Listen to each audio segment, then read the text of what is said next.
Did Jesus offer credible credentials to back up his divine claims? Well, I believe the evidence is overwhelming that he did. Now, I'll just mention quickly 4 categories of this confirming information. First, his miracles. Jesus said something very interesting in John chapter 10, verse 37. He said, "Don't believe me unless I do miracles of God." In other words, he was saying miracles would be strong confirmation to his identity. In fact, hundreds of years before the first Christmas, the prophet Isaiah said miracles would be one way the Messiah would authenticate himself. So Jesus performed many miraculous feats in broad daylight, oftentimes in front of skeptics. He demonstrated power over nature by walking on water. He demonstrated power over sickness by healing leprosy and blindness. He demonstrated power over death by raising Lazarus from the dead. In fact, Jesus' opponents never denied that he performed miracles. In fact, the ancient Jewish writings called the Talmud, even though they say negative things about Jesus, the Talmud concedes, admits that he dealt in the supernatural. Even Muhammad, the founder of Islam, admitted that Jesus performed the miraculous, and by the way, that Jesus also was born of a virgin. The second credential of Jesus is his character. You know, so often, the closer we get to other people, the more we see their flaws. When I was a reporter at the Chicago Tribune, and I would, spend time with politicians or celebrities and so forth, the closer I would get to them, the more I would see that they have shortcomings just like everybody else. And yet, amazingly, the opposite is what happened for those who knew Jesus. The closer they got to him, the more they marveled at his moral perfection. For instance, nobody was closer to Jesus during his ministry than John and Peter. They saw Jesus up close and personal 24/7 virtually. So what was their assessment of Jesus' character? John wrote in 1 John 3 verse 5, "In him is no sin." And Peter said in 1 Peter chapter 2 verse 22, "He committed no sin and no deceit was found in his mouth." I mean, how many of us would have that said about us of people who are close to us? None of us would. And yet, this righteous character of Jesus is confirmed by those who were closest to him. And it is another credential of him being who he claimed to be. The third credential that Jesus offered was the way he fit the fingerprint of divine prophecy. You see, the Old Testament of the Bible contains dozens of specific ancient predictions or prophecies about the coming Messiah who would be sent by God to be the Savior of Israel and the world.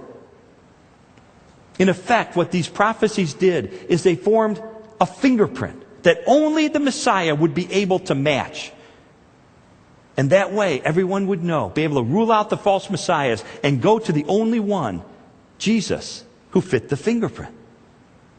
For instance, it was predicted hundreds of years in advance that the Messiah would be born of a virgin, of the seed of Abraham, of the tribe of Judah, of the house of David. He would be born in Bethlehem, heralded by the Lord's messenger. He would cleanse the temple. He would be rejected by the religious leaders. He would be killed at a specific time in history, predicted hundreds of years in advance. In fact, the Old Testament of the Bible contains a description of Jesus Christ being crucified hundreds of years before crucifixion was even implemented as a method of execution by the Romans.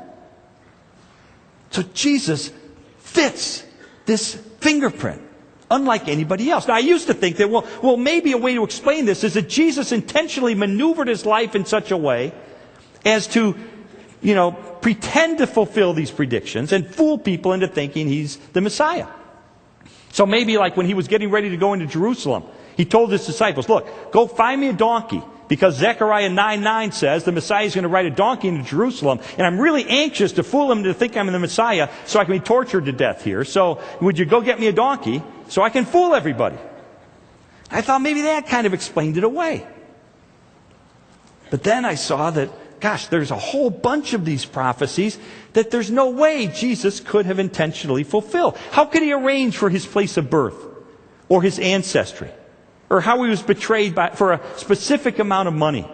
Or how his bones would be unbroken on the cross, unlike the other two people who were executed with him and whose bones were broken by the Roman soldiers. There's just too many of these prophecies that Jesus could not intentionally have fulfilled. And he certainly could not have fulfilled them merely by coincidence. I mean, the odds are too great against that. Dr. Peter Stoner was a college professor of mathematics, gathered 600 college students in mathematics, and they came up with their best estimate of the probability of 48 of these ancient prophecies coming true in any human being throughout the ages. And then they just ran the calculations. And what they determined is the mathematical odds of any human being fulfilling just 48 of these ancient prophecies would be one chance in a trillion.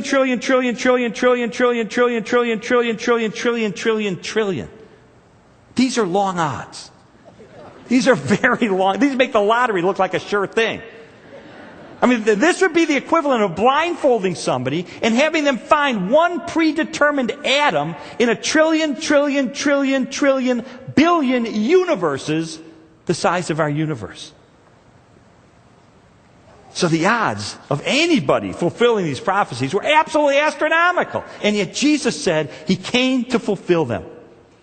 Luke 24:44, he said, all things which were written about me in the law of Moses and the prophets and the Psalms must be fulfilled. And they were, and they are being fulfilled only in him. So all throughout history, the only individual to fit this fingerprint is the baby in the manger.